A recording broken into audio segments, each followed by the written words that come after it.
인류 역사는 전쟁의 역사라 해도 과언이 아닐 정도로 비극의 길을 걸어왔습니다. 그런데 우리는 그 기억을 망각하고 또다시 역사를 되풀이하려 합니다. 지금까지 오소리는 다양한 예언들을 다루었지만 세계전쟁에 대한 예언은 일부러 피했습니다. 왜냐하면 전쟁의 참상을 겪은 사람들에게 개인적으로 미안했기 때문입니다. 그런데도 이번 시간에 다루게 된 이유는 오늘날 전 세계의 행보가 점점 상식에서 벗어나고 파국으로 치닫고 있는 느낌이 들어 경각심을 갖자는 의미에서 준비하게 되었습니다. 솔직히 예전에는 전쟁 예언을 믿지 않았습니다. 오늘날처럼 전 세계의 경제망이 거미줄처럼 촘촘하게 얽혀있어 한 군데만 빵꾸 나면 세계 경제가 휘청거리고 또 전쟁 억제를 위해 여러 국제기구가 지켜보고 있는 상황에서 어떻게 전쟁이 일어날 수 있을까 하고요. 하지만 그것은 굴 속의 오소리 생각이었습니다. 우리가 가진 상식은 현실의 조그만 일부분일 뿐 전체를 비추지 않는다는 사실입니다. 그 대표적인 예가 오늘날 우리 눈앞에 펼쳐지고 있는 현실입니다. 몇 년마다 돌아오는 지구촌 축제, 세계 평화를 위한 올림픽 경기는 매년마다 벌어지는 도핑 파문과 편파 판정, 인종차별로 얼룩지고 그저 개최국의 위상을 높이는 정치적 도구로 이용되고 있습니다. 그뿐만일까요?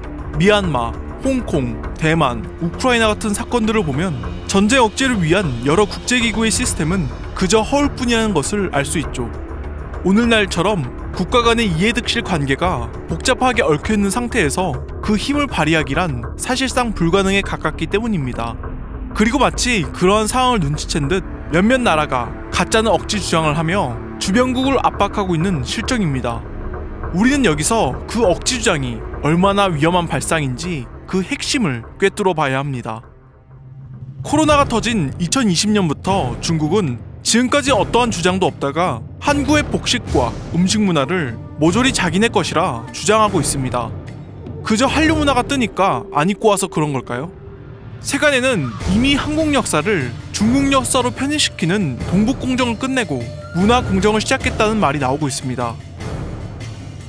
어릴 때부터 배워온 우리의 자랑스러운 역사, 배달국의 홍익인간 정신, 신교 삼신원리에 따라 진한, 번한, 만으로 나누어 영토를 다스린 놀라운 나라, 고조선. 중국의 역사로 완전히 편입될 뻔한 사건을 무마시킨 1등 공신이자 고조선과 고구려의 연결고리인 부여의 놀라운 역사. 지금 이런 한국사를 들어보지 못했다면 오늘날 우리의 역사는 이미 실종의 절차를 밟고 있는 것입니다. 만약 우리가 역사뿐만 아니라 문화까지 전부 중국의 손아귀로 넘어가게 된다면 어떤 일이 벌어질까요? 지금까지 중국은 세계에서 중심이라 외쳐온 중화주의로 물든 나라입니다. 하나의 중국을 외치며 전혀 문화가 다른 위구르 자치구와 티베트를 억압하고 자본주의 체제로 자유를 누리고 있었던 홍콩 시민들도 천안분 사태처럼 쓸려나가고 요즘은 대만을 넘보면서 미국이 뭐라 하면 내정 간섭하지 말라 항의하고 반면 한국에 대해서는 심하게 간섭하는 이중인격적인 태도를 취하고 있죠. 이러한 중국의 역사 이력을 내비쳐 봤을 때 앞으로 한반도도 대만과 같은 상황이 벌어질 수 있지 않을까요? 그런데 심각한 건 중국뿐만이 아닙니다. 2011년 동일본 대지진으로 후쿠시마 원전이 터지면서 일본의 미래가 불투명해졌다는 이야기 많이 들어보셨을 겁니다. 이미 세계의 수많은 전문가들이 일본은 방사능 오염토로 인해 암 발생률이 매우 높아지고 돌연변이가 많이 생기게 될 것이라는 뉴스 본 적 있으실 텐데요. 그 때문인지는 모르겠지만 2011년부터 좀 더 적극적으로 과거 일제때의 만행을 덮기 위한 피해자 코스프레를 시전하고 한반도의 역사는 과거 일본이 지배하고 있었다는 말도 안 되는 논리를 펼치며 왜곡된 역사 교과서를 만들어내고 있습니다. 마치 외교적 충돌의 명분을 세우는 것처럼 말이죠. 그리고 2022년 가장 충격적인 사건, 러시아의 우크라이나 침략. 최근 벌어진 일이라 우리 모두는 똑똑히 기억합니다. 푸틴이 전쟁 명분이랍시고 뱉은 언사를 말이죠. 우크라이나는 본래 러시아 역사에 속해 있는 하나의 지역. 여기서 뭔가 쎄한 느낌 오지 않나요? 저 세 나라 모두 내세우는 것이 공통되었다는 것을 말입니다. 여기서 오소리는 유튜브 대본을 쓰다가 소름 돋았습니다. 바로 제가 즐겨보는 TV 프로에서 마치 타이틀 문구처럼 결론은 역사 전쟁입니다. 새 역사의 관문을 여는 역사 대전쟁입니다. 라고 말한 환단고기 북콘서트가 생각났기 때문이죠. 그리고 이 문구는 2012년 프로가 처음 방영했을 때부터 마치 브랜드 철학이 담긴 문구처럼 지금까지 강조하고 있다는 것입니다. 그때는 이것이 무엇을 의미하는지 몰랐습니다. 그저 세계 역사학자들끼리 자국의 역사를 드높이기 위해 자의적인 해석을 덧붙여 역사 왜곡을 하고 정치인들끼리 억지 논리를 펼치며 싸운다는 생각을 했는데, 요즘 와서 드는 생각은 상식에서 벗어난 좀 더 큰 사건이 터질 것만 같은 공포심이 들었습니다. 바로 세계전쟁. 도대체 역사가 뭐길래 우리의 미래의 방향까지 결정하는 걸까요? 여기에는 환단고기 북콘서트의 근간이 된 역사책 환단고기 첫 페이지를 보면 알 수 있습니다. 우리가 역사를 반드시 알아야 하는 이유는 오늘의 우리의 삶이 과거 역사에 바탕을 두며 지금 우리의 발걸음에 따라 미래의 향방이 결정되기 때문이다. 과거가 단절되고 왜곡되어 있으면 과거의 소산인 현재의 역사의식도 뒤틀리고 미래를 보는 올바른 시각도 가질 수 없다. 과거는 죽은 과거가 아니라 아직도 현재 속에서 살아가고 있는 과거이고, 역사란 현재와 과거의 끊임없는 대화인 것이다. 과거와 현재가 소통될 때 비로소 우리는 닥쳐오는 모든 변혁에 대비하고 밝은 미래를 열 수 있는 것이다. 그래서 오소리는 이런 생각이 듭니다. 오늘날 우리의 의식주문화, 사회의 흐름은 모두 역사 속에서 만들어진 진실인데, 만약 여기에 왜곡된 정보를 주입시키면 어떻게 될지에 대해서 말이죠. 최근 뉴스를 보다가 뒤통수 맞는 일이 생겼습니다.